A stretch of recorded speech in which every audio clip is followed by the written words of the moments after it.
Hello, everyone, and welcome to another episode of the CricBlog Podcast. Charbel here from CricBlog, Australia fan, along with my co-host Nash, India fan. Australia finally back in action after what seems like ages since the T20 World Cup, and we'll talk about the Test cricket that's been going on, especially a little debate about what I've been seeing on social media around the best Test batsman of this generation. So we'll talk about that to start off with. But Nash, how's things? Yeah, things are good. Things are good. Like you said, a lot of cricket is on. Australia back on in Scotland. Won the first T20 pretty comfortably. And Yep, yes, men's CPL has started. There's the T20 that's true. Blast going on in England. And Test Yes, match is lots going on. always is on between England and Sri Lanka as well. So that's really good. Yes, and historic week this week, Bangladesh winning in Pakistan, Yes. sweeping them. So we'll talk about that. Pakistan's troubles we've touched on in recent weeks, but it just gets worse and worse for them and amazing for Bangladesh. So we'll touch on what went right for them, what went wrong for Pakistan. But the first thing we wanted to talk about today is England, Sri Lanka. Third test starts tonight. Joe Root in great form, amazing. But there's been a bit of a debate. Is he the best batsman of this generation in test cricket? And I think I look at that and I go, recency bias gets to people sometimes, doesn't it? And Big one. Big one. it's a bit of a That was disrespect. It's a bit of a disrespect to my man Steve Smith.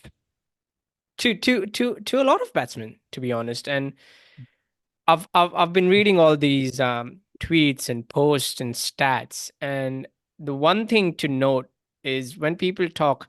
Don't get me wrong, Joe Root, Fab Four, Virat Kohli, everyone is a great batter, and I'm not Yes. the one who's in any bias as such, because obviously there's some bias towards Virat Kohli because I'm Indian, but Yep. when it comes to actually watching cricket, I give credit where credit is due. And Yes. Joe Root, the 2021 India tour, brilliant, fantastic batting.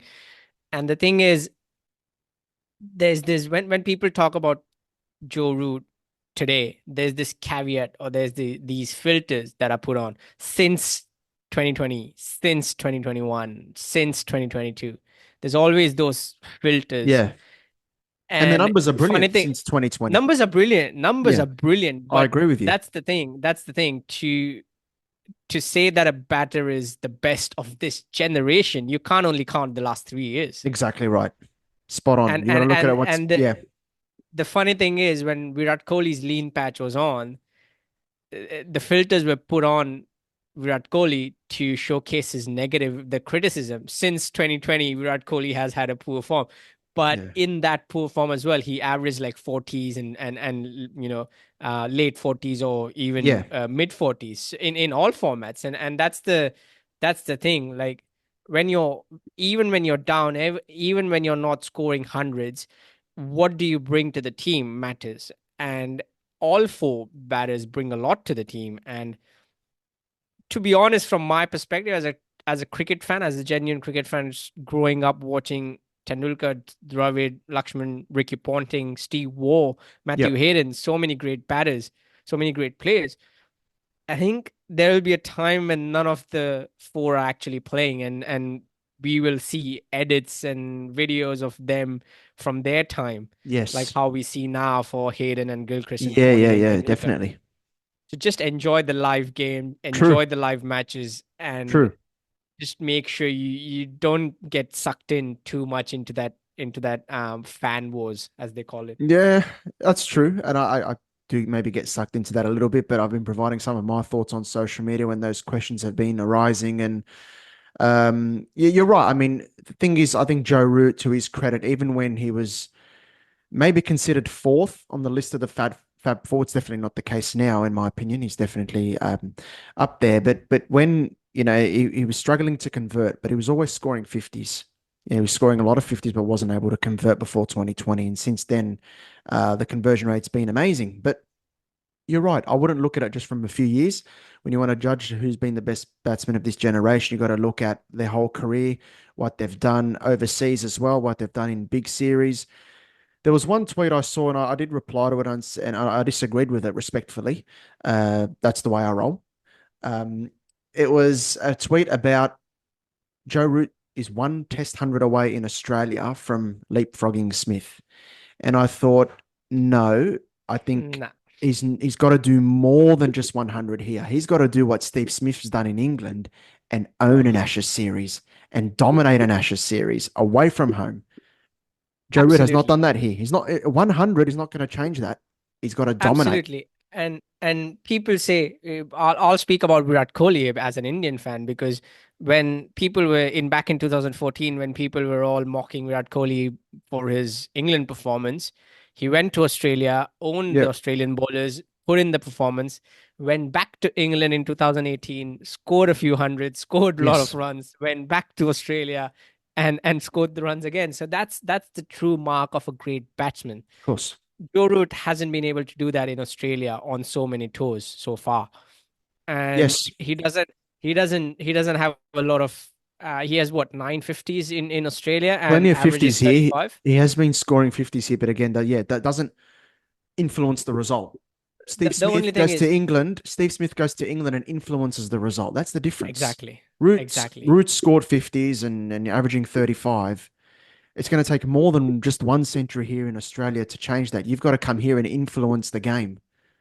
That's what we're talking about here. We're not just talking about sheer numbers. The sheer numbers, yes, they're great for Joe Root, and yes, they're You know great for what? Steve Smith, but You it's know what? about the If it context of was, those performances.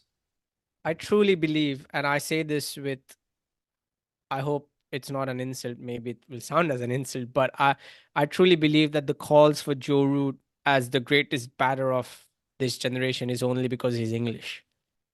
We've seen this. Hear me out. Hear me out. Maybe we it's we've more seen this recency across, bias, I'd say. It's more but recency we've. bias. But that's the thing. That's the thing. Where were these calls when Steve Smith or Virat Kohli was scoring heaps of runs back in 2016, 17, 18, 19? I They used to, no. to be fair, I used to hear that quite a bit about Smith. But the thing Maybe more is, so now, perhaps. but the thing is, if you look at these, if you look at the stats of these Fab Four players, Mm. every single one of them has some some place where they would love to score more runs, some Yeah, place they yeah. where they think they have left a lot of runs on the field. Because if you look at, let's start from Kane Williamson. If you look at Kane Williamson, he's poor in Sri Lanka, he's poor in South Africa, averages in 20s. He's poor in England, he averages Poor in 30. England, not great in Australia. Poor poor in Not India as well, averages against Australia home and 33. away. So that's why the chink in the armor of Williamson. His numbers on the surface look great, but when you dive into it deep and you're looking at who's the Exactly. best, Yep. there's a And bit more digging to do. now coming to Joe Root, like we said, Australia, he is a poor record in Australia. Even in Pakistan, in 5 innings, he's a poor record. So Mm. that's even in Bangladesh, he has a poor record, but that's only in 4 innings. So it's now if you look at Virat Kohli, he is averaging 50, 60 all throughout. But in England and New Zealand, he averages in mid 30s. So Mm. that's And where that's he's used against lacking. him, And right? Yeah, sorry, yeah, that's used. Yeah. exactly my point. That's used against him because, and as an Indian fan, it sticks out because these caveats are put on Asian batsmen more than Australian or English batter. Because you never hear, well, there are some people who do point it out, but you never hear a lot when it comes to Joe Root that, oh, he's the greatest batter, but he struggles in Australia. You never Mm. hear that. Kane Williamson, he's poor in subcontinental conditions. He's absolutely poor. He's poor in South Africa. Averages 20. And if you speak about Steve Smith, if you talk about Steve Smith, he has a great record, but in Pakistan, sorry, in Bangladesh, he's late Well, 20s. And Bangladesh, he averaged 29 and he played 2 games in 2017. Other than exactly, that, in South Africa, he early 56, 40s, which is still 56 in good. England. Sorry, 56 against England. 55 in England, 50 in India, 52 in New Zealand, 56 in Pakistan, 41 South Africa, 49.75 in Sri Lanka, 141 in the West Indies, and 43 in the UAE. Now, you're averaging over 40 everywhere except Bangladesh, where you've played 2 games. Yep. And one of those games in that series was on a ranked Turner. Yeah. So he's performed everywhere. And not only that, he's influenced games And with the bat. the thing is when these England batters score lots of runs in England, and you can see the bias when Yeah, yeah, it's yeah. English commentators, that when Indian batters score, when Yashasvi Jaiswal was scoring runs Yeah. in India, everyone was like, oh, such a great batter, but let's see how he does in Australia and England. Yeah. No, No, and that's not the case. That's not the case with Harry Brook. That's not the case with Ollie Pope, or Oh that's yeah, I not the mean the case with Harry Glenn Brook, Beckett. I mean, Kevin Peterson comparisons, and it's way too early for those comparisons. exactly, Brook has not done enough in Test exactly. cricket away from home, especially. Kevin Peterson in his first test took on Shane Warne and Glenn McGrath That's right, in an Ashes test, and he and took and him head that's a on. that's a big thing.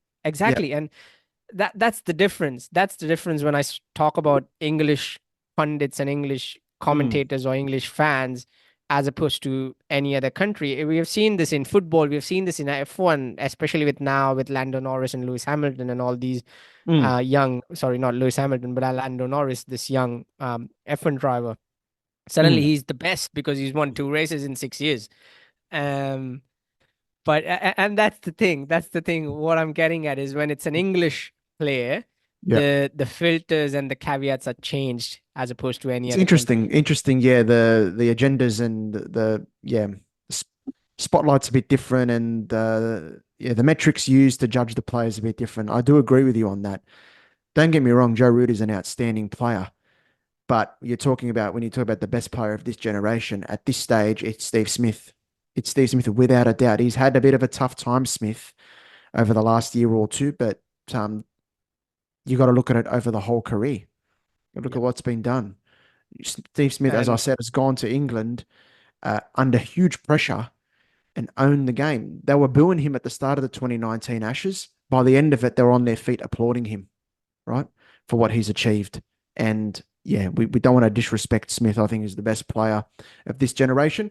We'll see where it's at in a few years. If Joe Root can come here in the next Ashes and then after that India series and have two big series against those two teams and own the Ashes here in Australia and do what sort of like Pujara has done, for example, and just churn off 100 after 100 after 100 and lead England to, a very strong series result, we'll rediscuss then.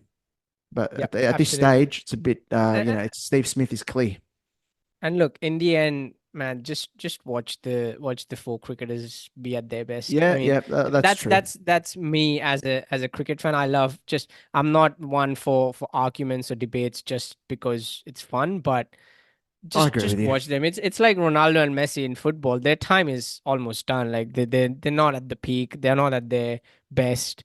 Mm. And when we watch them playing for Barca and Real, those were the best matches that you could imagine. Yeah, Now definitely. we don't get that back. So now we can't That's get that exactly back. We right. can't Yeah, watch them you live. And true, true. You're right. Um, yeah, and I agree with you. I'm the first to praise Joe Root when he plays well. He's a great player, fantastic to watch. But yeah, I just like he's to as an Indian fan put the opinion and as forward. an Australian fan, he's that one. There's always that one annoying, irritating player from the opposition, Yeah. and he's one of them. And that's a I say that as a compliment. When I was growing up, it was Yeah. Ricky Ponting, it was Matthew Hayden, it was Brian Lara because they just wouldn't get out. It was Chandapol, they just wouldn't Yes, get out, exactly. And Root and he's that hasn't player been that player in Australia yet, though. So yeah, that's the exactly. point. So and England's and Smith's been that sort of player all around the world.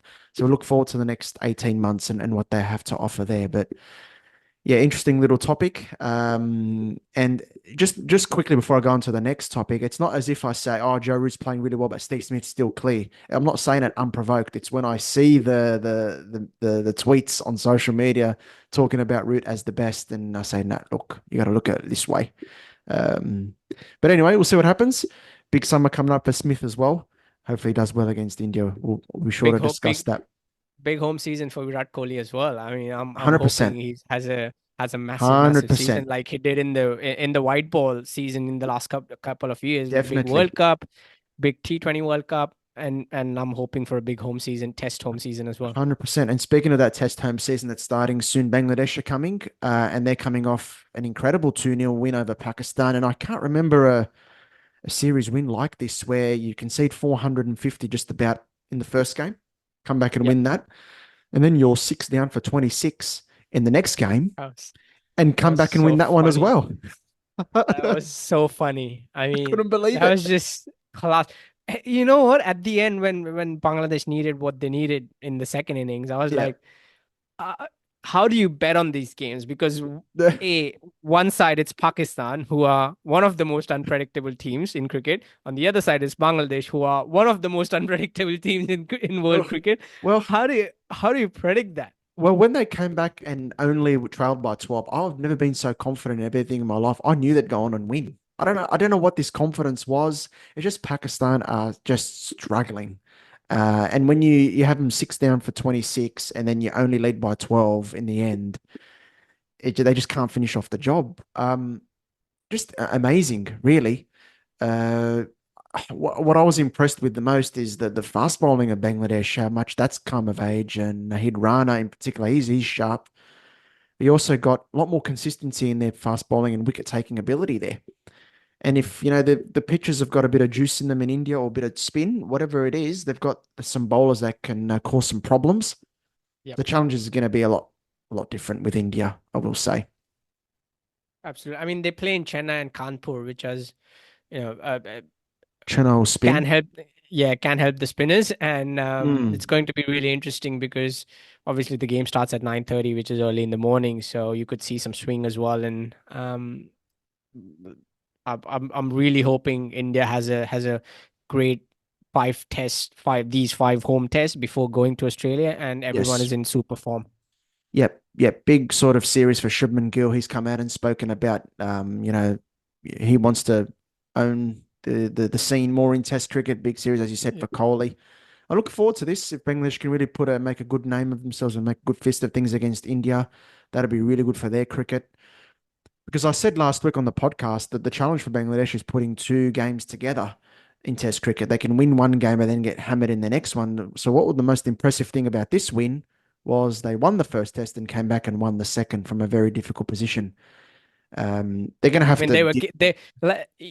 they were getting hammered, like you said in the second They one. were, but then they They came were back. getting I hammered. thought when Yeah, I saw, yeah, I was watching it 6 for 20. I said, yeah, this is the same old. When it comes, they win yeah, one game, they're going to get belted in the next. And Mehdi Miraz, I sort of earmarked him as the sort of Shakib replacement a couple of years ago, the kind of player who can be that all rounder for them. He's really stepping up now with bat and ball. Liton Das, when he puts his mind to it, he's got a lot of class when he puts yep. his down and focuses. The challenge is going to be, you got what, five left-handers in the top six. You're going to have to deal with Ashwin. That's a whole different beast. Our Ashwin. Yeah. So In Chennai, in at Chennai, Chennai, it doesn't get much harder than that. And India, what, they haven't undefeated in 17 straight home series wins, I think I that read is since you 2013. could So say, yeah, you could say that playing Ashwin in Chennai with so many left-handers in your side is like the final boss in a video game. It's yeah, like it is. that's the final boss. Oh man. I don't know if they've got to bring in another right hander somewhere to do, but then you got Jadeja at the other end, I guess. So Oh, good luck with and that. Akshar Patel, and And Akshar Patel. Akshar Patel there as well. So there's no hiding. So Bangladesh are gonna, yeah, look, they'll come in with confidence, and just stay in the fight and see what happens. Really, it'd be good. I mean, Look forward to it. we haven't even spoken about Bumrah and Shami, so yeah, Bumrah, let's not go Shami, there. there's Siraj there as well. So that's what I'm talking about. It's the biggest test, and for Pakistan, talking about when you see tweets from fans, a year ago, 2 years ago, you had Pakistan and those in the Pakistani fraternity talking up their pace bowling stocks. It's better than India's, better, up there with the best in the world. Now it's what's happened to our fast bowlers. They Yep. just lack total impact for the most part against Bangladesh. And I thought that now they got I England thought like next. the 30th best Pakistani fast bowler could feature in India's That that has come back um, to bite. first team. It That's was what I'm just, talking yeah, about. These calls, and now it doesn't look very good, does it? And oh, they it's haven't won a pathetic. test at home for what, 3 years? Yep. I don't know if the series against England is going to be moved to the UAE. That might be better for Pakistan. Move away from home. Maybe So maybe bad. that'll do them some good. But yeah, Yeah. Oh, and you know what? When we talk about Fab Four, a player that was on the brink of it for a few years there, but not quite breaking in was Babar Azam. Uh, mate, let's not go there. I mean, Let's not go there. when we talk about you need a player to own a moment and lead the way when your team needs it, he has not been able to do it for quite some I time. would I would pick a lot. lot of other batters before I pick him. So yeah, Yeah, and I he's I not tweeted even in about the it. fifth, sixth, seventh, eighth spot at the moment. Yeah, and I tweeted about it the other day. It's like he's getting out the same way over the last 18 months, 24 months. That's the big concern.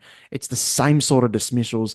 It's the front foot just going a quarter or a half stride forward, front foot pointing down the wicket. The bat's angled away from the body. He's either nicking off or getting bowled. You got to be able to fix that because if you're that susceptible to the moving ball, you're going to struggle. Yep. And Bangladesh exposed that, as have other teams lately. They need to get Babar Azam back firing. Yeah, because he's too good a player to go.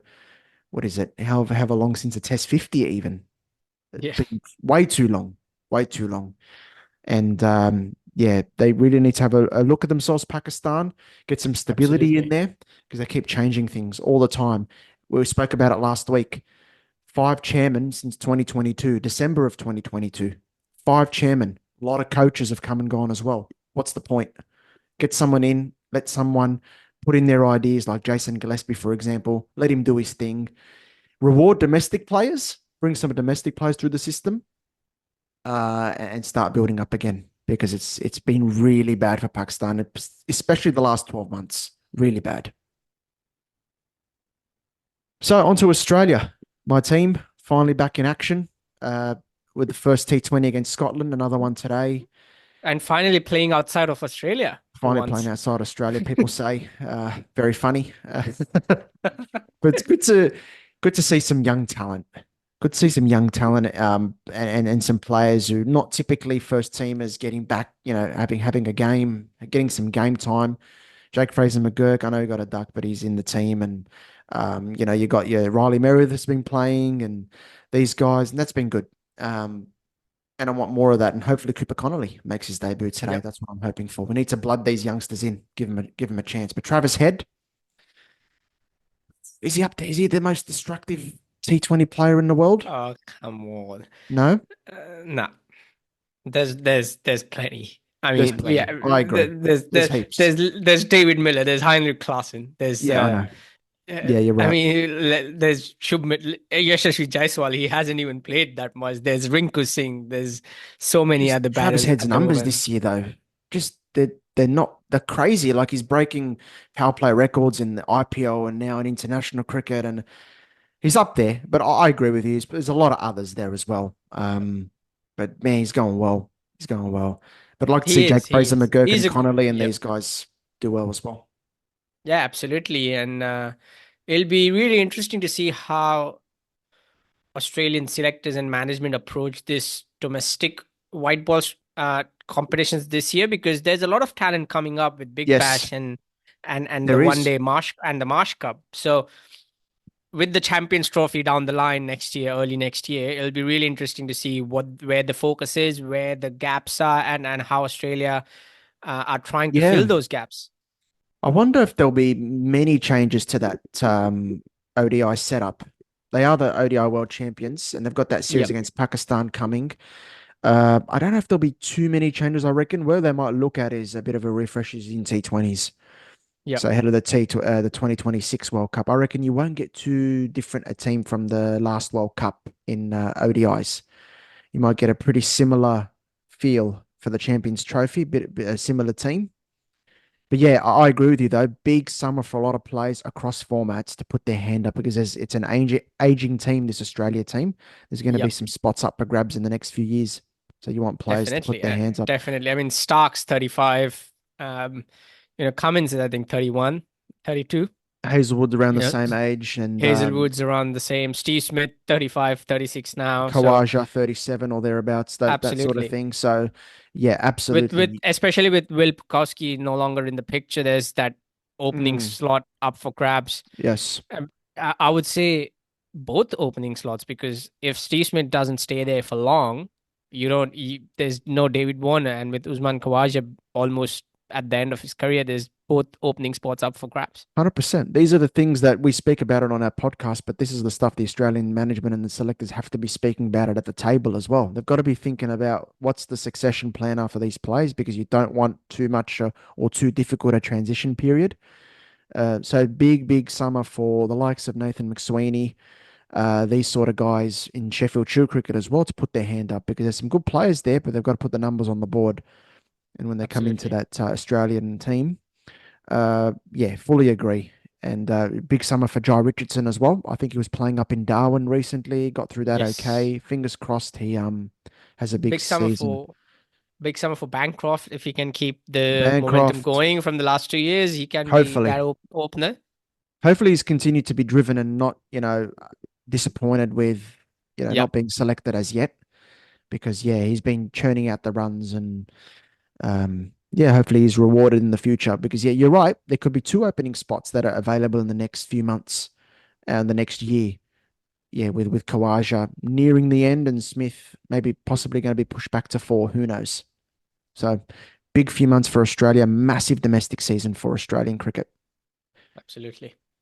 Our last topic for the day, we'll touch on this very quickly, is Brendan McCullum has been named the coach. Is it across all three formats or is it just ODI and Yes, Test he across all he three formats? he takes over the Big entire job. setup now. So Yep. yeah, massive job. Their white ball structure, their white ball teams haven't done No, that good lately. The 50 over World Cup was a shambles. So was the 20 T20 World Cup. And they yeah, had to rely it's on a big job. Australia in the end for that. Yeah, and if he could, to his credit, if he could bring the things that he brought into the test format into the white ball format, and Yep. I mean that could do a lot of good for the players, for the team. But it'll be interesting to see what kind of selection they go with because in test, as we've seen, there's this new left arm bowler getting a call up with before a lot of other deserving players, and at the Yeah. moment the selection policy seems to be, oh, okay, you have two legs, two hands, you can bowl. Okay, let's go. Um, He averages so 62 with the ball in yeah, 10 first class games. So and the thing is they're with looking at him England, beyond his numbers and seeing he's tall, he's got pace in his left arm. the funny thing is, and I'm 100% sure this will happen. I can write it Mm. down and sign it for you. Hull might end up taking 5 wicket haul against Sri Lanka in the third test, and people will be saying, "Oh, we never doubted anyone. Oh, McCallum, the greatest coach." Yeah. And that's the thing when I say about English arrogance Yes. and the media They and the like to go journalists overboard. and You're right. everyone. Yeah, They do like to go overboard. And you're right. If Josh Hull does have a good game, yeah, you're going to see it all. But look, they've taken a chance. What does that mean for performers in the county championship? You put your hand up and you're performing there and you get overlooked. I don't know. Yeah, I'd like to see domestic players get rewarded more in international cricket. I don't think we're seeing that enough for different countries, including Australia. Bancroft yeah. not getting picked for as an example. You see it in England. You see it even in Pakistan. Pakistan are not picking domestic performers. They're picking guys that, might have done well in I a mean, different format. it looks like the number of times we have mentioned Bancroft in the last 2 years on this podcast is more than what selectors might have mentioned him at the selection table. 100%. Yeah, Every time definitely. his name comes up, and we are baffled at how is he not getting picked. So hopefully Yeah. this time, Yeah, that's the thing for me is like you want to see domestic players get rewarded, and a guy, he might have. I've seen a bit of him on social media, and he's got a bit of pace and he can swing the ball. He's got a little bit about him, but he's averaging 62 after 10 games. And there's other guys who've got much better numbers than that, of course, and they're not getting a look in. But they're looking at someone with a bit of height and a bit of pace, and with an eye to Australia next year. But you've got to get a lot of bowling in the legs to be able to succeed at Test cricket. It's not just doing well in T20 cricket or 50 over cricket. You need a lot of bowling in red ball cricket to condition your body. He hasn't had a yep, lot of that. So if you want him in Australia next year, he's going to have to do a lot of bowling because if you're going to come here and bowl in the heat on hard pitches here in Australia, you're going to need a lot more red ball cricket in you. So that's the thing for England to consider as well. In addition to his attributes, is are you conditioning his body properly yep, for the rigors of Test cricket, particularly here down absolutely. under? So we'll see what happens there. Thanks, Nash. Thanks to all the viewers and the listeners. Thank You can you. catch us on at CricBlog Pod on X and Instagram, where we post a host of reels from this episode. Our full episode is on Spotify, Apple, wherever you get your audio podcast, and as well on YouTube. So YouTube. subscribe to Yep. CricBlog TV. for that. Thanks, Nash. Thanks, everyone, and enjoy your Thank weekend. you.